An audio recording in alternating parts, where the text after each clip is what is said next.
Their goal is to destroy their churches. And now you see all kinds of unholy traffic. And they also destroy their doctrines because they don't want them to protest against them, because they understand that according to Revelation chapter 13, whenever they enforce their sun worship day, notice their pagan sun worship day, people's going to protest against Christians. So now they're telling them that the church is going to be caught up to heaven, and then somebody else is going to go through tribulation. But Paul says, yea, whosoever shall live in godly shall suffer persecution. When Shadrach, Meshach, and Abednego, notice in Daniel chapter 3, when they throw them in the fire furnace, you know what happened? God saved them. And according to Daniel chapter 6, King Darius, when they throw Daniel in the lion's den, God saved Daniel. God help us to understand that He has the power to stop pain and He's in control. And according to Daniel chapter 12 verse 1, Bible says God's people shall be delivered. Notice, in the time of trouble such as never was. So you don't have to fear mankind. Do not accept that satanic doctrine or gospel, so to speak. It's coming from the Jesuit, the Vatican. You eating Catholic doctrine. That's what you are eating. That's why, and again, Revelation chapter 17, the Bible called this power the whore, the mother of harlot. Means if this power is a mother, notice, that means that this power has a daughters. It's a Sunday churches that they accept their sun worship day. That's why it's Sunday. And watch even the spellings, you find out that's what it is. So friends, Jesus Christ is coming. Whether you go to church or not, friends, take a stand now. Saturday is the biblical day, the Sabbath, because God knows that in the end, the devil's going to make a lot of people forget the day.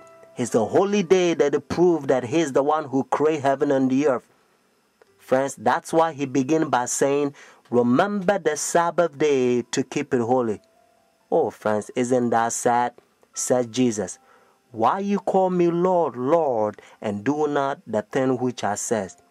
Says Jesus, these people confess me with their mouth, but their heart is far from me.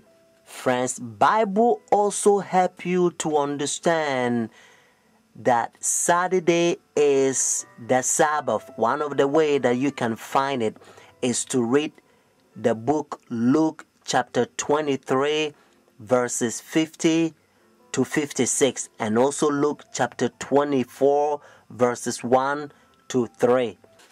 In order for you to understand, you have to know that the Bible says all things was made by Him. So Jesus Christ created this world 6 days, and the 7th day He rested, according to Genesis chapter 2 verses 1 to 3. And then when Adam and Eve, they sinned, notice redemption. He came and He died for us. And Friday, notice, Friday on the cross, Jesus Christ, He says it is finished. And then He rested on the Sabbath day. Notice when the sun was going down, Friday evening, they buried Jesus Christ. So the early day in the morning, notice, according to Luke chapter 24, verses 1 to 3, Jesus Christ rose on Sunday. So Jesus Christ kept the Sabbath after the creation, and He kept the Sabbath after redemption. So it's a beautiful thing if you understand. That's what biblical Sabbath is all about. And now look how they're uniting their churches. Notice Sunday churches to so-call the mother of the church. They are ecumenical unity. Your Holiness, may I present Archbishop Kayang Barsamian, Primate of the Eastern Diocese of the Armenian Church in America. According to ecumenical protocol, the Eastern Orthodox would be first in order, as they are, of course, first in priority in the Catholic Church's ecumenical responsibility. May I present Archbishop Yichien Akachi, the legate and ecumenical officer of the Eastern Diocese of the Armenian Church in America and president of the National Council of Churches in the United States.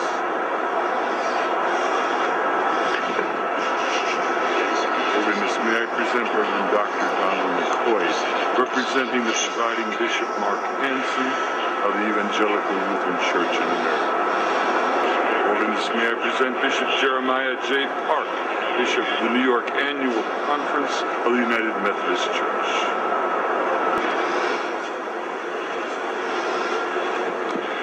Your Holiness, may I present Reverend Wesley Granberg Michelson, the General Secretary of the Reformed Church in America.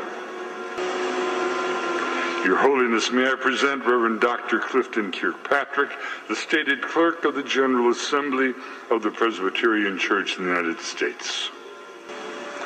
Your Holiness, may I present Reverend Dr. William J. Shaw, President of the National Baptist Convention, United States. Your Holiness, may I present Bishop James Leggett, General Superintendent of the International Pentecost Holiness Church. Your Holiness, may I present Dr. Leith Anderson, President of the National Association of Evangelicals. Your Holiness, may I present Bishop David H. Benke, President of the Atlantic District of the Lutheran Church, Missouri Synod. Your Holiness, may I present Reverend Dr. A.R. Bernard Sr., President of the Council of Churches of the City of New York. Your Holiness, may I present Elder Bernice King, daughter of the civil rights leaders Martin Luther King Jr. and Coretta Scott King. Your Holiness, may I present Reverend Jimmy Song Jilim, Executive Director of the Council of Churches of the City of New York. Your Holiness, may I present the Right Reverend Mark Sisk, Bishop of the Episcopal Diocese of New York. Friends, do you understand the language? Your Holiness. And this is how they call this power. He think he is God. That's what their teachings is all about, friends. And you also know that when the religious leaders, when they come to meet this power, they wearing black, notice, dark color. They represent the sinners and he represent God. Friends, and now listen to what Bible says. This is the chapter, notice 2 Thessalonians chapter 2. This is the chapter the Protestant Sunday churches, their forefathers, they used to protest against this power during dark ages, and they call them Antichrist. Notice Antichrist. But now you don't hear from Sunday churches anymore because they betray their forefathers. Let's start from verse 3. Notice 2 Thessalonians chapter 2. Let no one deceive you by any means, for that day will not come unless the falling away comes first, and the man of sin is revealed, the son of perdition, who opposes and exalts himself above all that is called God, all that is worshipped, so that he sit as God in the temple of God, showing himself that he is God. Do you not remember that when I was still with you, I told you these things? And now you know what is restraining, that he may be revealed in his own time. Notice what it says in verse 7. For the mystery of lawlessness is already at work. Only he who now restraining will do so until he is taken out of the way. And then the lawless one will be revealed, whom the Lord will consume with the breath of his mouth and destroy with the brightness of his coming. The coming of the lawless one is according to the working of Satan with all power, signs and lying wonders, and with all unrighteousness, deception among those who perish, because they do not receive the love of the truth, that they may be saved.